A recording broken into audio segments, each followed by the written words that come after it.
Good morning students and my dear friends, today is 15th of September 2023 Friday. Lecture start करने से पहले अगर आपको बिजनेस स्टैंडर्ड और मिंट की पीडीएफ चाहिए तो आप इनकी रिस्पेक्टिव वेबसाइट्स पर डाउनलोड कर सकते हैं। इसके अलावा आप मुझे अदर सोशल मीडिया प्लेटफॉर्म्स पर भी ज्वाइन कर सकते हैं। रिकमेंडेड प्ले स्पीड है इस वीडियो की 1.25x। Thought of the day is great things are done by series of small things brought together. और आज के मिंट पेपर की अप्रॉक्सीमेटली 6 इंपॉर्टेंट न्यूज़ हेडलाइंस हैं, बिजनेस स्टैंडर्ड की 15 इंपॉर्टेंट न्यूज़ हेडलाइंस हैं और आज के डिस्कशन में हम 10 न्यूज़ आर्टिकल्स कवर करेंगे। तो जल्दी से स्टार्ट करते हैं आज का पहला आर्टिकल जो कि मिंट के पेज नंबर 1 पर दिया हुआ है। New licensing policy to boost drug safety. Recently Indian cough syrup के जो इवेंट्स हमें अफ्रीकन कॉन्टिनेंट्स में देखने को मिले थे, उसके बाद से ड्रग सेफ्टी को लेकर के बहुत ज़्यादा आर्गुमेंट इकॉनमी में चल रहा था और इसी वजह से यूनियन हेल्थ मिनिस्ट्री ने कई सारे चेंजेस प्रपोज किए हैं ड्रग लाइसेंसिंग पॉलिसी में, ड्रग लाइसेंसिंग प्रोग्राम में, in order to ensure the uniformity all across the India for drug safety. तो ड्रग सेफ्टी को इन्हांस करने के लिए, ड्रग सेफ्टी में यूनिफॉर्मिटी या ड्रग सेफ्टी स्टैंडर्ड में यूनिफॉर्मिटी लाने के लिए यूनियन हेल्थ मिनिस्ट्री ने एक ड्राफ्ट प्रपोजल या हम कह सकते हैं draft drug licensing program propose किया है, जिससे कि इंडिया में ड्रग सेफ्टी रिलेटेड जो इश्यूज हैं, जो स्टैंडर्ड हैं, उनमें all across the region, all across the state uniformity रहे और इंडिया की जो गुड विल है ड्रग सेफ्टी को लेकर के मेडिकल फील्ड में वो ग्लोबल लेवल पे बनी रहे। तो इस प्रपोजल में बेसिकली कई सारे डॉक्यूमेंटेशन, कंप्लायंसेस, अप्रूवल प्रोसेस को हाईलाइट किया गया है। तो गवर्नमेंट एक्सपर्ट पैनल ने अपनी रिकमेंडेशन दी थी और उसमें कहा गया है कि डॉक्यूमेंटेशन रिलेटेड जो भी प्रोसेस है अप्रूवल की, उसमें यूनिफॉर्मिटी होनी चाहिए ऑल अक्रॉस द स्टेट। और जिस भी ड्रग को अप्रूव किया जा रहा है या जो भी ड्रग मैन्युफैक्चर्ड करी जा रही है इंडिया में, उसमें क्वालिटी कंसिस्टेंसी और सेफ्टी कंसिस्टेंसी रिलेटेड डॉक्यूमेंट्स भी इंक्लूड होने चाहिए। तो फिलहाल के लिए यूनियन हेल्थ मिनिस्ट्री ने ये जो भी ड्राफ्ट है ये central drug standard control organization CDSO से शेयर किया है फॉर देयर इनपुट, क्योंकि उसमें कई सारे एक्सपर्ट्स हैं जो इस पर्टिकुलर प्रोग्राम को लेकर के अपने इनपुट्स देंगे, अपनी रिकमेंडेशंस देंगे, अपने फीडबैक देंगे। प्रॉब्ली उसके बाद गवर्नमेंट कुछ चेंजेस के साथ इस पर्टिकुलर ड्राफ्ट रूल को पास कर दे। हालांकि अगर इंडिया में एज ऑफ नाउ हम देखें ड्रग सेफ्टी को लेकर के, तो अभी फ़िलहाल के लिए ड्रग सेफ्टी रिलेटेड जितने भी रूल्स हैं, जितने भी नॉर्म्स हैं, अप्रूवल प्रोसेस हैं, इन्फोर्समेंट्स हैं, उन सब में यूनिफॉर्मिटी नहीं है। सबसे पहला जो प्रॉब्लम है, जो सबसे पहला चैलेंज है इंडिया में ड्रग सेफ्टी को लेकर के, कि रूल्स में, नॉर्म्स में यूनिफॉर्मिटी नहीं है। दूसरा कि इन्फोर्समेंट जो है, इम्प्लीमेंटेशन जो है रेगुलेशंस का, नॉर्म्स का, रूल्स का, वो भी बहुत वीक है। Second aspect is testing infrastructure. जो ड्रग की सेफ्टी को टेस्ट करने के लिए जो इंफ्रास्ट्रक्चर है, जो ड्रग की क्वालिटी को चेक करने के लिए जो इंफ्रास्ट्रक्चर है, वो भी इनएडिक्वेट है। प्रॉपर लैब्स, प्रॉपर इक्विपमेंट्स या टेस्टिंग लैबोरेटरीज हमारे पास नहीं है। इसके अलावा जो रेगुलेटरी ऑफिशियल्स हैं उनकी कॉम्पिटेंसीज भी बहुत अच्छी नहीं है, बोल सकते उसमें भी डिस्क्रिपेंसीज देखने को मिलती हैं, क्योंकि इंडिया में अभी ड्रग क्वालिटी या ड्रग सेफ्टी को लेकर के बहुत ज़्यादा ऐसे एजुकेशनल या प्रोफेशनल प्रोग्राम्स रन नहीं होते हैं, जिसकी वजह से जो ऑफिशियल्स रिक्रूट किए जाते हैं उनकी स्किल्स में, उनकी कॉम्पिटेंसीज में भी हमें डिस्क्रिपेंसी देखने को मिलती है।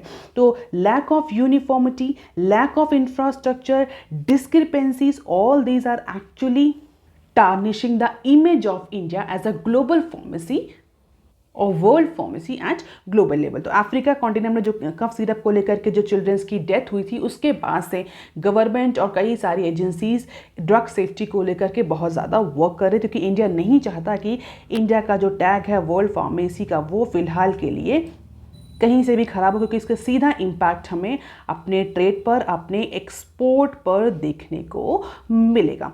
तो ऐसा मानना है गवर्नमेंट का, यूनिफॉर्मिटी लाने से रेगुलेटरी मैकेनिज्म में सेफ, इफेक्टिव और क्वालिटी ड्रग्स जो हैं वो इंश्योर करी जा सकेंगी। और जितनी भी GMP गाइडलाइंस हैं, वो चाहे वो बड़ी फार्मास्यूटिकल कंपनी हो, चाहे वो छोटी फार्मास्यूटिकल कंपनी हो, सारी फार्मास्यूटिकल कंपनीज या फार्मा कंपनीज GMP गाइडलाइंस को फॉलो करेंगे। और आप अगर रेगुलर हैं चैनल में तो आपको पता होगा कि मेडिकल कोड ऑफ कंडक्ट भी जो है वो प्रिपेयर किया जा रहा है for professionals and pharmaceutical companies. तो फिलहाल के लिए गवर्नमेंट जो है वो कंट्री की रेपुटेशन को इंश्योर करने के लिए, क्वालिटी और सेफ ड्रग की सप्लाई को इंश्योर करने के लिए ये प्रपोजल आई है। अभी फिलहाल के लिए ड्राफ्ट प्रपोजल है।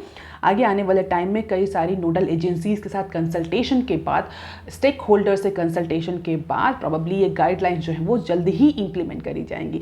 सो these are the highlights. Health official fears that contaminated medicine could seriously harm India's reputation as a supplier of medicine to the world.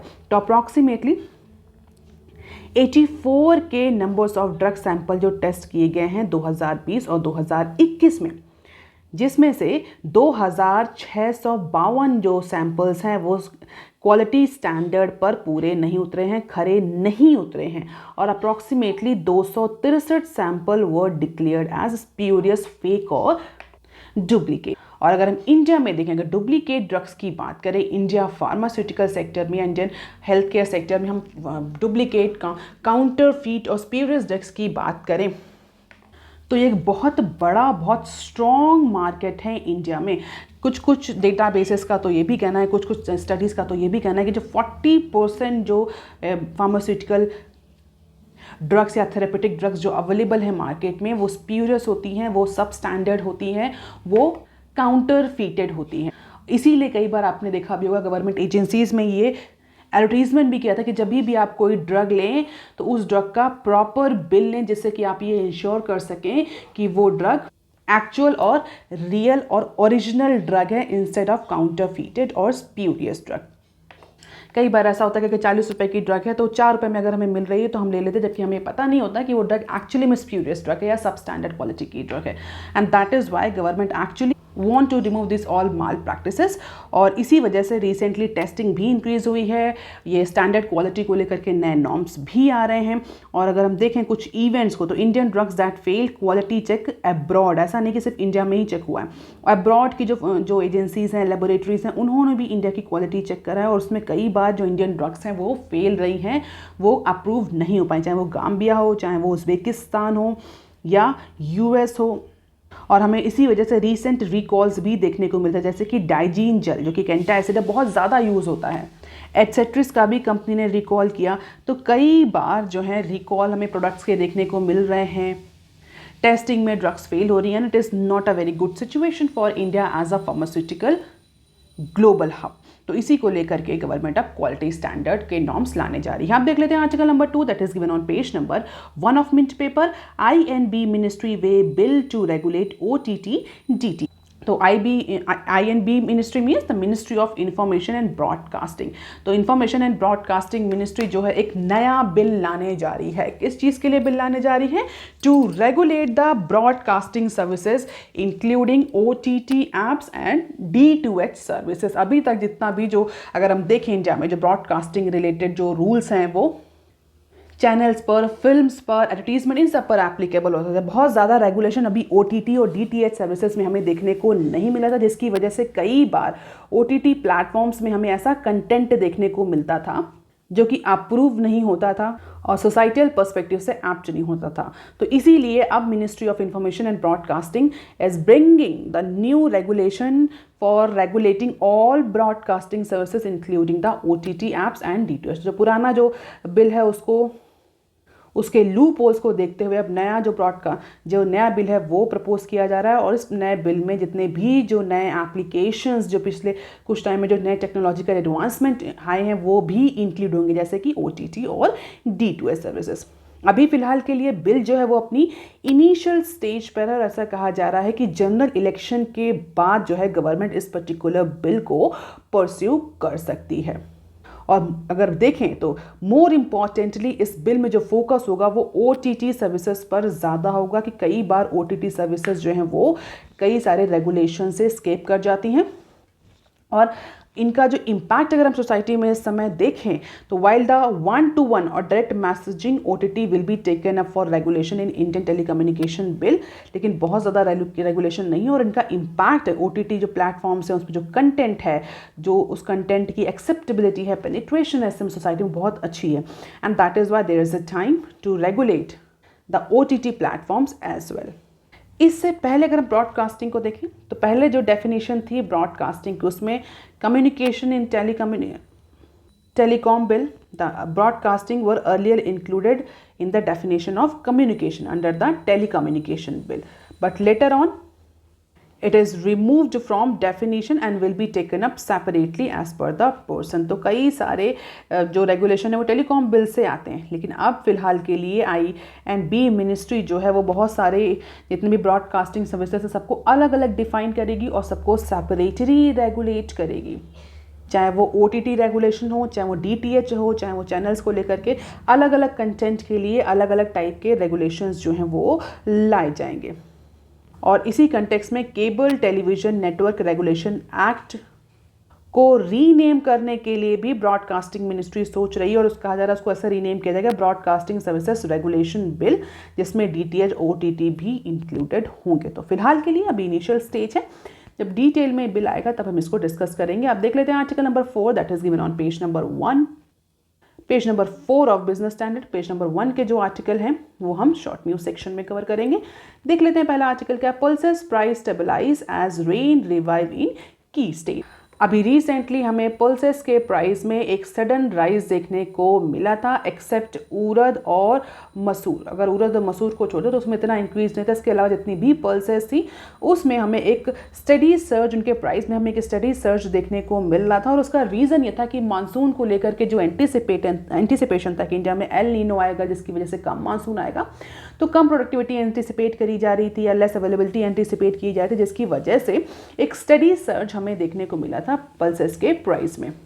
लेकिन अब रिसेंटली ये जो पल्सेस के प्राइस हैं ये कुछ स्टेबलाइज होना शुरू हो चुके हैं। और क्यों स्टेबलाइज हो रहे हैं, व्हाट इज़ द रीज़न? कहा जा रहा है कि मानसून जो है कुछ रीजन में, स्पेशली ऐसे रीजन्स में क्योंकि मेजर पल्सेस ग्रोइंग रीजन है जैसे कि महाराष्ट्र, कर्नाटका, इन सारे रीजन में मानसून या रेन में हमें कुछ रिवाइवल देखने को मिला है, जिसकी वजह से ऐसा कहा जा रहा है कि प्रोबेबली जो प्रोडक्टिविटी है वो उतनी ज़्यादा इम्पैक्ट नहीं करेगी। इसके अलावा इंपोर्ट में भी राइज जो है वो एंटिसिपेट किया जा रहा है, इंपोर्ट में भी इंक्रीज जो है वो एंटिसिपेट किया जा रहा है। तो बिकॉज ऑफ द एंटिसिपेशन और expectation of a rise in import, because of the revival of monsoon in some major growing areas of Maharashtra and Karnataka, now the price of और increasing price of pulses are started to get stabilise. जैसे कि अगर हम देखें चना के prices, चना दाल जो है वो उसके प्राइसेस पिछले कुछ रीसेंट मंथ में 3% तक गिरे हैं by the end of August. Reason, increase liquidation of government stocks in this particular section. और ऐसा कहा जा रहा है मानसून की वजह से जो सोयाबीन क्रॉप है वो भी अच्छी प्रोड्यूस होगी। तो इंदौर बेस्ड जो soybean processors association of India है उनका ये मानना है कि फिलहाल के लिए जो रेन का जो इशू था वो थोड़ा थोड़ा रिजॉल्व हो रहा है, वाइड स्प्रेड रेन देखने को मिल रही है most part of the soybean growing areas in the country, जिसकी वजह से सोयाबीन की भी प्रोडक्टिविटी अच्छी रहेगी। हालांकि जो फेस्टिवल डिमांड है, जो फेस्टिव सीजन आने वाला है उसमें भी डिमांड को इंक्रीज एंटिसिपेट किया जा रहा है। तो अभी कुछ एक्सपर्ट का ये भी कहना है कि बहुत जल्दी होगा, हम ये कहें कि पल्सेस के जो प्राइस हैं वो स्टेबलाइज होना शुरू हो चुके हैं। आगे आने वाले टाइम में फेस्टिवल सीजन में डिमांड बढ़ेगी तो प्रॉबली हो सकता है हमें फिर से ये इंक्रीज देखने को मिले। So this is the price card of pulses August 1, August 14, August 31 and September 13 तक का डेटा दिया हुआ है तुअर, उड़द, मूंग, मसूर, चना और मटर का। आप देख लेते हैं next clip, article number 5 that is given on page number 4 of Business Standard. WPI inflation in negative for 5 months for 5th month। तो इंडिया का जो WPI बेस्ड इन्फ्लेशन है, WPI based inflation means wholesale price index based inflation है, वो अभी भी negative territories में है। 5वें महीने लगातार WPI अपनी निगेटिव टेरिटरी में है in the month of August. तो रिसेंटली मिनिस्ट्री ऑफ कॉमर्स ने डेटा रिलीज़ किया है WPI को लेकर के, और as per the recent data अगस्त के मंथ में भी WPI जो है वो अपने लोएस्ट पॉइंट है, बोल सकते हैं निगेटिव टेरिटरी में है, as it rose to 5 months high of -0.52% from -1.36% in July. हालांकि पिछले कुछ महीनों के कंपैरिजन में थोड़ा सा इम्प्रूवमेंट है, लेकिन अभी भी जो WPI है वो निगेटिव टेरिटरी में है। निगेटिव टेरिटरी में इट मीन्स जो फैक्ट्री गेट प्राइसेस हैं उसमें हमें डिफ्लेशनरी सिचुएशन देखने को मिल रही है। और इसका रीज़न क्या है? अगर हम रीज़न की बात करें तो आप थोड़ा सा याद करिए, पिछले कुछ मंथ्स में हमने डिस्कस किया भी है कई बार कि जो पिछली बार या पिछले 2 सालों में हम देख सकते हैं जो WPI थी वो अपने डबल डिजिट के उसमें थी, 16%, 12% इस तरीके से WPI चल रही थी। तो हाई बेस इफ़ेक्ट की वजह से इस साल हमें जो फैक्ट्री गेट प्राइस है वो हमें माइनस में दिख रहा है। एक्चुअल में अगर ये लो बेस होता या पिछली बार ये डबल डिजिट्स में नहीं होता तो प्रोबेबली इस बार माइनस टेरिटरी में तो नहीं आता। तो because of the back of high base there is a continuing deflationary trend that can be seen in factory gate prices. Apart from it, एक तो ये पहला रीज़न होगा कि हाई बेस था, पिछली कुछ महीनों से डबल डिजिट में चल रही थी WPI, पिछले 5 महीनों का अगर के पहले का आप डेटा देखें। इसके अलावा कई सारे ऐसी कमोडिटीज़ हैं जिसमें हमें प्राइस में एक्चुअल फॉल देखने को मिला, जैसे कि mineral oil, base material, chemical and chemical products, textile, food products. इन सारे सेगमेंट में हमें प्राइस में फॉल देखने को मिल रहा है in comparison to the previous year. और अगर यही सेम पीरियड में यानी हम अगस्त की इन्फ्लेशन पिछले साल की देखें तो पिछले साल अगस्त मंथ में अप्रॉक्सीमेटली 12.48 इन्फ्लेशन थी, 12.48 थी, and this time it is -0.52। So because of the high base effect ये हमें माइनस में दिखने को मिल रहा है, जबकि फूड इन्फ्लेशन जो है वो अब डबल डिजिट में था और अभी भी डबल डिजिट में ही है compare to 14.25% in the previous month. हालांकि फूड इन्फ्लेशन में बहुत ज़्यादा हमें नेगेटिव ट्रेंड देखने को नहीं मिल रहा है, लेकिन अगर हम ओवरऑल देखें तो कई सारे जो कमोडिटीज़ हैं फूड कमोडिटीज़ उसमें हमें प्राइस में कॉन्ट्रैक्शन देखने को मिला, जैसे कि पोटैटो, फ्रूट्स और मीट। इसके अलावा ये तो बात हो गई कमोडिटीज़ की। अगर मैन्युफैक्चरिंग प्रोडक्ट्स की बात करें, मैन्युफैक्चर प्रोडक्ट की बात करें तो मैन्युफैक्चर प्रोडक्ट में भी हमें 6 कॉन्जिक्यूटिव मंथ में कॉन्ट्रैक्शन देखने को मिल रहा है in comparison to month of July. तो manufacturing products, food, chemical, textile, जितने भी कमोडिटीज़ हैं जो कि हमारे WPI बास्केट कॉन्स्टिट्यूट करते हैं अप्रॉक्सीमेटली, सभी में प्राइस में कॉन्ट्रैक्शन है। और इसी कॉन्ट्रैक्शन की वजह से और हाई बेस इफेक्ट की वजह से अगस्त के मंथ में भी हमें WPI नेगेटिव टेरिटरी में देखने को मिल रही है। अब देख लेते हैं article number 6 that is given on page number 6 of Business Standard. Outward FDI down in August on grim global prospect. जैसा कि हम सभी जानते हैं पैंडेमिक और रशिया यूक्रेन क्राइसिस के बाद जो सडन 2 इवेंट हुए हैं, इनकी वजह से इस समय कई सारी वेस्टर्न और डेवलप इकोनॉमीज़ में रिसेशन की सिचुएशन चल रही है। तो global economic growth, subdued global economic growth का इम्पैक्ट हमें इंडियन इकोनॉमी या अदर इमर्जिंग इकोनॉमीज़ में क्लियरली विजिबल भी होता है।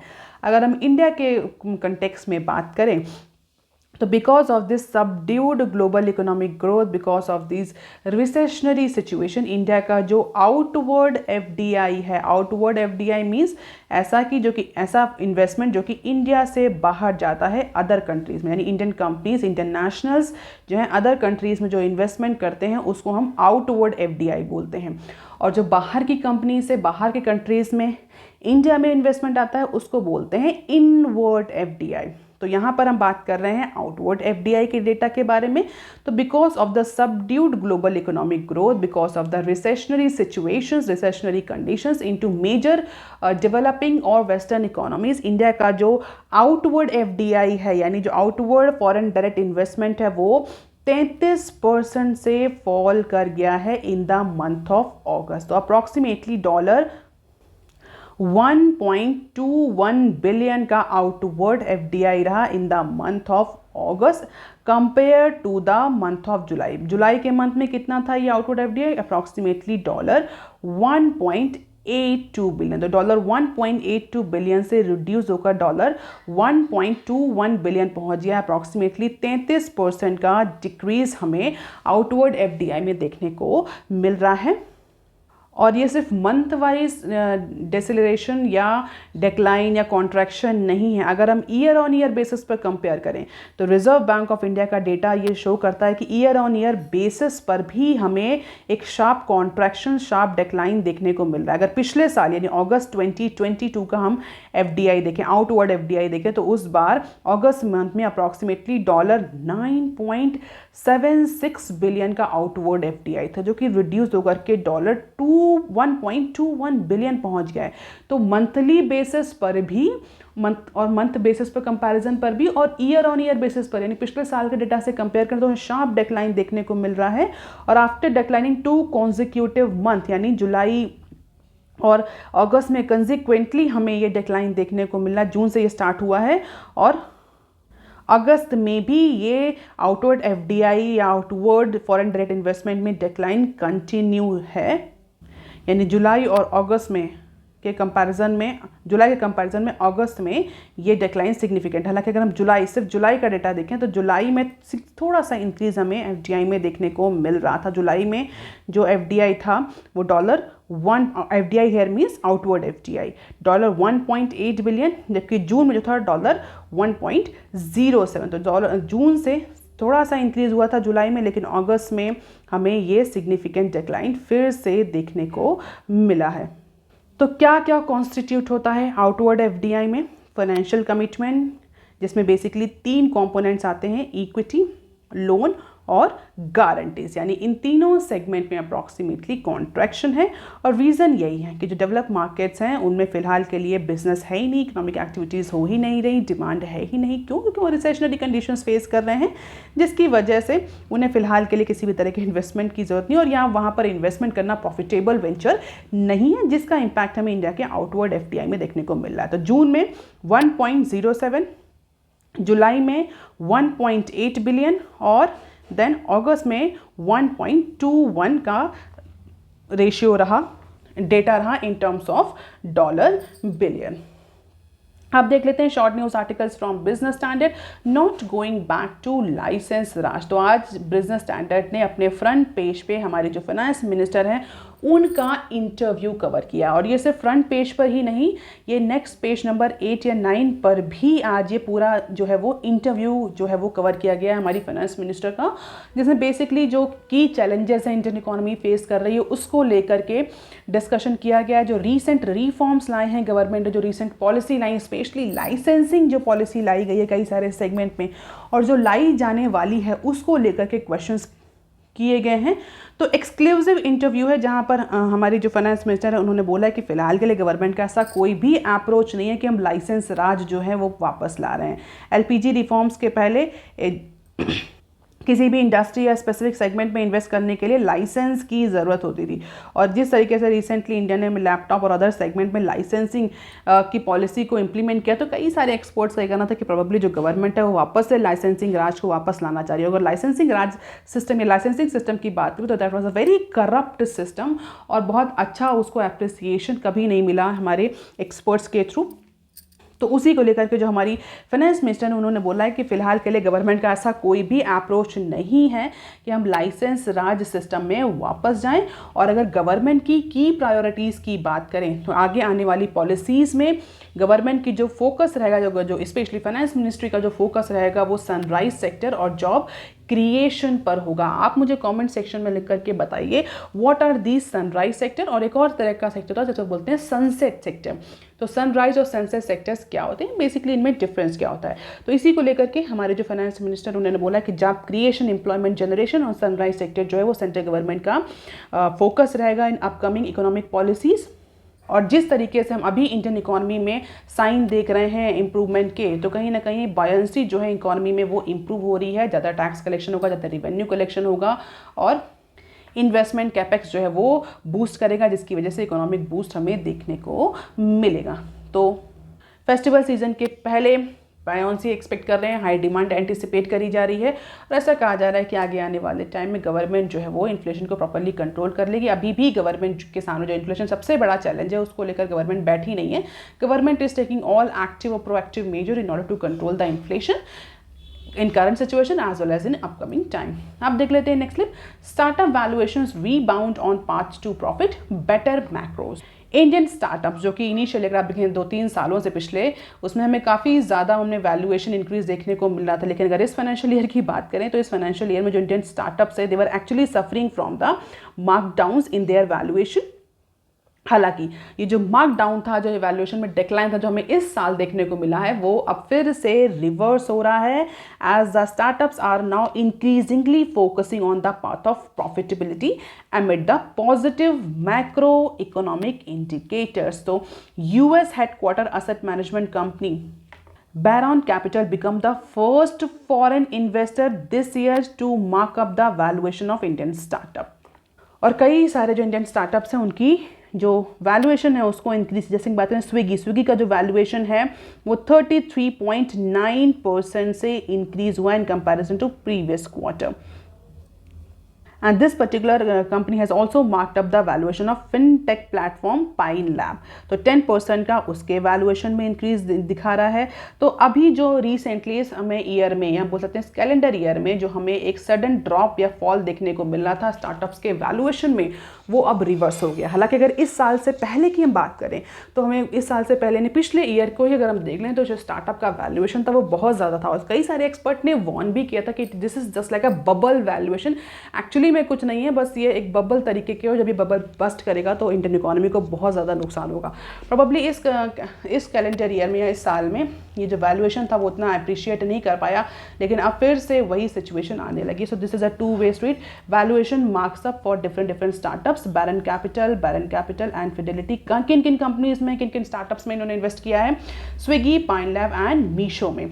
इसी तरीके से ब्लैक रॉक और वैनगार्ड और बैरन कैपिटल ने बायजूस, एएनआई टेक और बायजूस में इन्वेस्टमेंट जो किया हुआ है उसका वैल्यूएशन डाउन किया। तो कुछ में वैल्यूएशन इंक्रीज देखने को मिल रहा है, कुछ का वैल्यूएशन डाउन देखने को मिल रहा है। डेफिनेटली जब भी जितने भी इन्वेस्टमेंट एसेट मैनेजमेंट कंपनीज हैं, whenever they invest into any startup और एनी कंपनी, ये उसका वैल्यूएशन करती हैं और उसी के हिसाब से इन्वेस्टमेंट करती हैं, कितना शेयर खरीद रही है, कितना इन्वेस्टमेंट कर रही हैं, तो उसी को हम वैल्यूएशन का क्राइटेरिया मानते हैं। तो बेसिकली फिलहाल के लिए स्विगी, पाइन लैब और मीशो में हमें इन्वेस्टमेंट और अप्रिसिएशन वैल्यूएशन में देखने को मिल रहा है। अब देख लेते हैं next clip. MOD emerge top buyer from GeM. तो जेम यानी गवर्नमेंट ई मार्केट प्लेस, और हमने डिस्कस भी किया था कि गवर्नमेंट ई मार्केट प्लेस में जो प्रोक्योरमेंट है वो मल्टीपल टाइम्स इंक्रीज हुआ है। लेकिन अगर हम डिफरेंट डिपार्टमेंट्स और मिनिस्ट्रीज की बात करें तो पब्लिक प्रोक्योरमेंट के लिए जो ये जेम पोर्टल बनाया गया था उसमें Ministry of Defense has emerged as a leading ministry out of 56 ministries and departments। जो 56 मिनिस्ट्रीज और डिपार्टमेंट है जिनको डायरेक्शंस दिए गए थे कि अगर कोई भी पब्लिक प्रोक्योरमेंट करेंगे तो वो जेम के थ्रू ही करेंगे। और रिसेंट टाइम में because of this mandate GeM के थ्रू बहुत ज़्यादा परचेस भी इंक्रीज हुआ है। लेकिन among all these 56 ministries and department, ministry of defence has emerge as a leading ministry जिसने सबसे ज़्यादा प्रोक्योरमेंट जेम के थ्रू किया है। जेम का प्रोक्योरमेंट अगर हम देखें तो जेम का प्रोक्योरमेंट ऑलरेडी 18,790 करोड़ तक पहुंच गया है टिल द मंथ ऑफ सितंबर और सितंबर 12। लेकिन अगर हम एमओडी यानी मिनिस्ट्री ऑफ डिफेंस के ऑर्डर वैल्यू देखें कि फाइनेंशियल ईयर 23 में मिनिस्ट्री ऑफ डिफेंस ने कितना परचेस किया जेम के थ्रू या जेम के थ्रू कितना पब्लिक प्रोक्योरमेंट को ऑर्डर दिया, तो 28,732.90 करोड़ का प्रोक्योरमेंट या ऑर्डर जो है वो मिनिस्ट्री ऑफ डिफेंस ने किया, which stood 15,091.03 crore in financial year 22। तो फाइनेंशियल ईयर 22 में 15,000 करोड़ था अगर मोटा मोटी बात करें, और 23 में इंक्रीज होकर के 28,000 करोड़ पहुंच गया है। So under the aegis of Department of Defense Procurement (DDP) and Defense Public Sector Undertaking (DPSUs) के ने अप्रॉक्सीमेटली एक ह्यूज अमाउंट की गुड्स एंड सर्विसेज जो हैं वो जेम पोर्टल के थ्रू प्रोक्योर करी हैं, and this is one of the significant milestone in case of any ministry as well as in case of GeM also. अब देख लेते हैं next clip. RBI names 15 NBFCs in upper layer for financial year 24। Reserve Bank of India ने announce किया है Thursday को 15 non banking financial companies का नाम for placing them under the upper layer as per the scale based regulation for financial year 24। तो scale based SBR regulation में upper layer में place किया गया है उन 15 NBFCs को।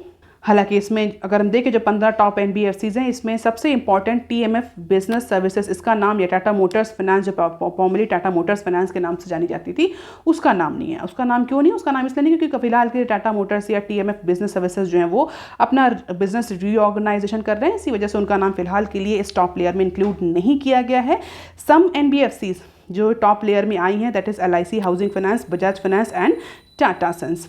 So NBFCs have witnessed a significant growth in terms of size and interconnectedness in last recent year. और financial inclusion में इन्होंने बहुत इंपॉर्टेंट रोल प्ले किया है, जिसकी वजह से जो रेगुलेटर है that is introducing SBR for these entities in October 2021. So basically ये फ्रेमवर्क अगर हम देखें कि SBR फ्रेमवर्क है क्या, that encompasses various aspect of NBFCs regulation. तो NBFCs के रेगुलेशन से रिलेटेड कई सारे एस्पेक्ट इस SBR में हैं. SBR stands for scale based regulation, जैसे कि capital requirement, governance standards, prudence regulations and many other. और इसी SBR के तहत 4 कैटेगरीज में NBFCs को डिवाइड किया जाता है. फिलहाल के लिए सबसे अपर जो लेयर है, जो अपर कैटेगरी है, वो सबसे अच्छी मानी जाती है और इस बार 15 NBFCs को उस कैटेगरी में डाला गया. अदर जो कंपनीज हैं, Shriram Finance, Tata Sons, L&T, Piramal, Cholamandalam, Indiabulls, Mahindra and Mahindra, Tata Capital, PNB Housing, HDFC, Aditya Birla, Muthoot and Bajaj Housing. So that is all for today, students. Please like, share and subscribe. Thank you. Have a nice day.